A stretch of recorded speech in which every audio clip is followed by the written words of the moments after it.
Pre futbalistov MFK Skalica sa začal program jarnej časti na ihriskách súperov. V prvom ligovom stretnutí nastúpili v Lipanoch a po remize 0-0 si na Záhore viezli bod, ktorý sa im po stretnutí málil. Samozrejme, začiatok sezóny nám výsledkov nevyšiel. Stratili sme zbytočné body na východe republiky v Lipanoch. Škoda toho, je to strata, s ktorou sme nepočítali, ale žiaľ Bohu je to tak. V Lipanoch to bol ťažký zápas, sme to prežívali, bolo to vyhecované aj vzhľadom na publikum, ktoré na východe býva také horkokrvnejšie a prežívali sme to na lavičke, si myslím, viac než chalani na ihrisku. Sme to tam hecovali a nakoniec aj ten posledný gól, ktorý mal platiť, ale neplatil, nás dosť rozčúlil a mrzel.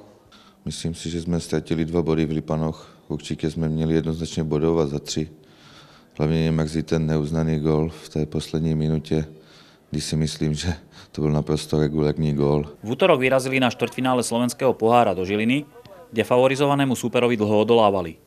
V druhom polčase mali dokonca šancu na vyrovnanie, ktorú nevyužili a skúsený súper v závere trestal, keď upravil skóre na konečných 1-4 z pohľadu Skalice. V Žiline sa hrá ťažko na tej umelej tráve, ale zahrali sme si, myslím si, že veľmi dobrý zápas.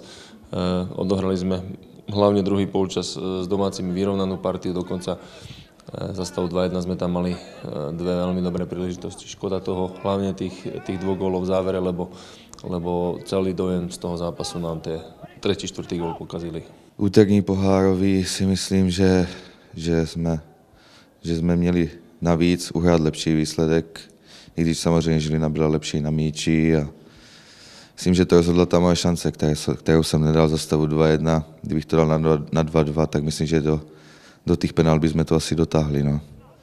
Napriek prehre bol tréner Skalice spokojnejší s pohárovým vystúpením, kde jeho hráči predviedli lepší výkon ako v ligovom stretnutí. Nevyhol sa tak porovnaniu oboch stretnutí a aj prostredia, v ktorom sa hralo. Kto hral futbal, tak to musí trošičku brať aj z iného hľadiska. Keď dojde niekto do Žiliny, vidí ten štadión, vidí tie priestory, kde sa nachádzame, kde sa prezliekame, kde máme rozcvičovňu, kde máme vlastní nejaké veci. A ten zápas jednoducho každý odmaka tak, ako ho odmaka, lebo to je super, teší sa na to každý. Kdežto, keď dojdeme do Lipán, a skrátka je tam vecko, kde nie sú dvere, je tam plachta. To niektorí ľudia nevedia pochopiť na tom ihrisku, ktoré hráme. To nie sú výhovorky, to je holý fakt. Prehra so Žilinou mala pre Skaličanov aspoň jedno pozitívu. Po viac ako polročnej prestávke sa v súťažnom súboji predstavil Filip Tomovič, ktorý si v jesennej časti vydobil miesto v základnej zostave. Hlavne som rád, že konečne som sa vrátil. Je to taký dobrý pocit konečne byť aj v kabíne, aj na zápasoch, aj už konečne aj na tom ihrisku a verím, že minúty budú len narastať a že sa prepracujem opäť do základu a že budem hrávať a pomôžem mužstvu. Mužstvo prešlo cez zimnú prestávku s menami, keď kabínu Záhorákov posilnila 4 hráčov. Filip Blažek, Martin Koval, Marek Frimel a Mihailo Popovič. Tak kluci zapadli dobře, jsou to dobří kluci, takže všechno je v pohodě. Muži Skalice zakončia náročný program na úvod jary v Poprade, kde odohrajú už 5. duel v rade na ihriskách súperov.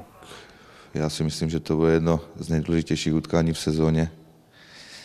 Musíme se na něho dobře nachystat, dobře zregenerovat a věřím, že když podáme taký výkon, jaký jsme podali v druhém poločasu v Žilině, tak že určitě můžeme bodovat za 3 body. Dlhá séria sa ukončí teraz vonku. Ja pevne verím, že sa ukončí tak, jak sme výkonom, aký sme podali včera. Pevne verím, že získame potrebné body a ideme ďalej.